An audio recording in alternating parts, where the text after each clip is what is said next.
Yo, what is good, my anime faithful? What is good, yo?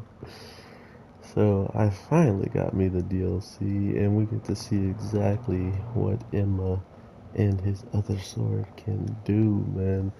Not to mention just Zoro doing what Zoro does and showcasing what he can do with it as well.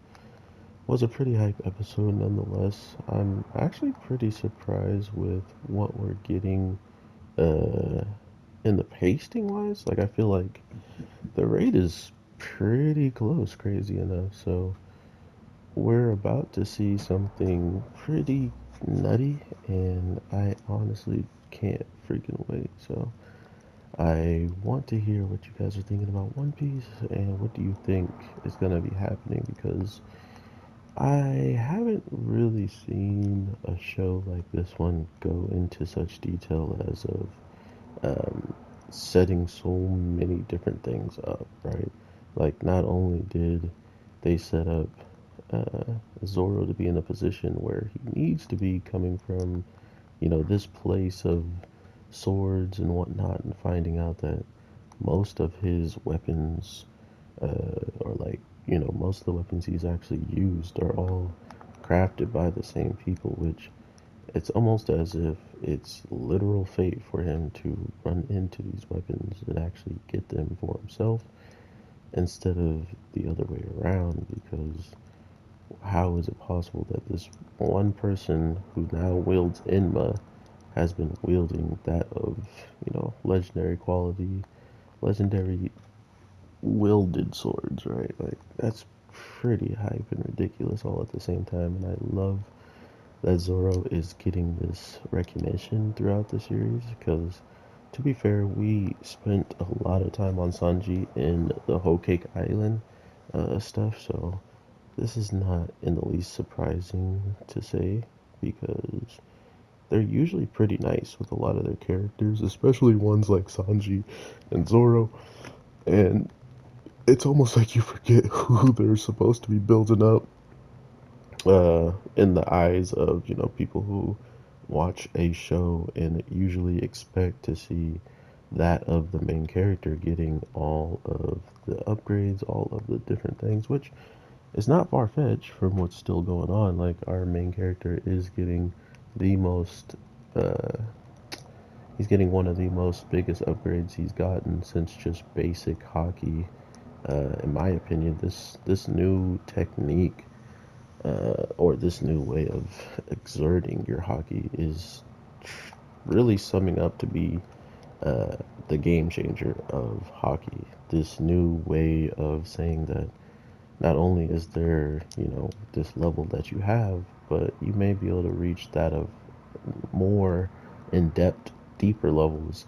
And the first thing that came to my mind when I saw that there was like hockey, but then there's like a level in that hockey to another extent was Dragon Ball and how Super Saiyan was like, oh my god, if you're Super Saiyan, you're the strongest person ever. And then all of a sudden they're like, oh yeah, well, this is Super Saiyan grade 2, where you could be a Super Saiyan for a lot longer and you're stronger, like they just kept making certain things stronger over time. And with this, they have just increased hockey that much more, which I think was a pretty big topic of discussion when it first was introduced. Is just that this type of power or this type of like technique or and whatnot eclipsed the people who had like the fruits, like the no means and all that stuff. So it's kind of crazy to see how much further in depth this hockey is going to get because like I said, a lot of people really didn't like it because I think people thought it was a cop out by the author to, have something that can be greater, if not on par, with the strongest thing being the fruits at that time. And now all of a sudden we have this power that anybody can almost attain, and the only thing not anybody can just obtain is Conqueror's Hockey. It seems a lot more easier for those types of people to take the reign because if you just have hockey, I don't think you have you know, it doesn't just come with the whole thing of you can't swim, right? Like the fruit actually comes with a negative defect of not being able to swim, not being able to do, you know, certain things.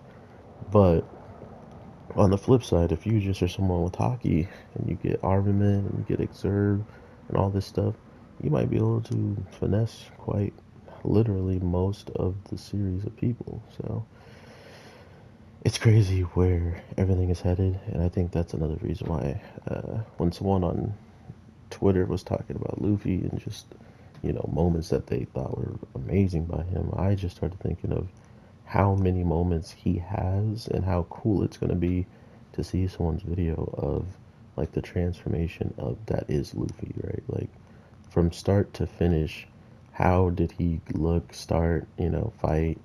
How did he upgrade? All this stuff is going to be amazing to see because if you haven't heard, the chapter is up to 1,000. They are at 1,000 chapters. Congrats. And I am staying away from spoilers as best I can. But since I have Twitter, it's kind of hard. But regardless of all that, I hope you guys have an amazing day.